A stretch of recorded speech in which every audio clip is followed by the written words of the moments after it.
sterktes in verhoudings, juis om te kan floreer. Ons het almal ervarings van verhoudings. Reeds by geboorte is ons al gebore in 'n klomp verhoudings. Naast die een wat geboorte aan ons skenk, is daar ander wat jou versorg, vir jou glimlag, 'n tipe gevoel teenoor jou het. En natuurlik hoop ons daardie gevoel is positief, maar ons weet daar's mense wat nie altyd so ordentlik met 'n mens is nie. En so gaan dit met die res van 'n mens se lewe. Ons is die heeltyd besig met verhoudingsbestuur. Party dae ervaar ons ander mense beter en ander dae irriteer hulle ons eenvoudig. Sommige dae is dit ons wat die mense se verhoudings versuur.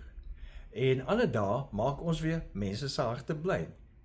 Wanneer ek 'n begrafnis begelei, is dit gewoonlik waar verhoudings as dit ware onder 'n vergrootglas geplaas word.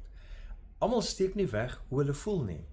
En nou hoor ek dikwels mense sê vir mekaar, ons moes meer tyd aan die persoon gegee het. Met ander woorde, hulle moes meer in verhoudings met mekaar belê het.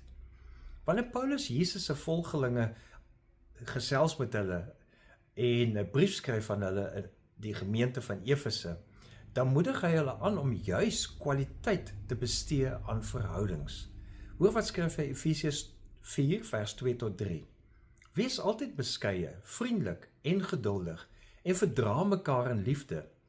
Lê julle daarop toe om die eenheid wat die Gees tussen julle gesmee het, te handhaaf deur in vrede met mekaar te lewe. Nou, dit is net 'n goeie aanmoediging vir 'n gemeente nie, dis ook 'n aanmoediging om te kan floreer. Goeie verhoudings laat ons juis floreer. Om so te floreer kan ons ons sterktes en ons karaktersterktes gebruik om verhoudings te versterk.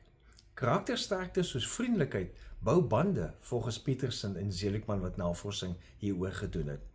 Nou, ons hoef nie vir 'n begrafnis of die dood te wag nie. Kom ons gebruik nou ons sterktes om goeie verhoudings te bou en te floreer. Leef geïnspireerd.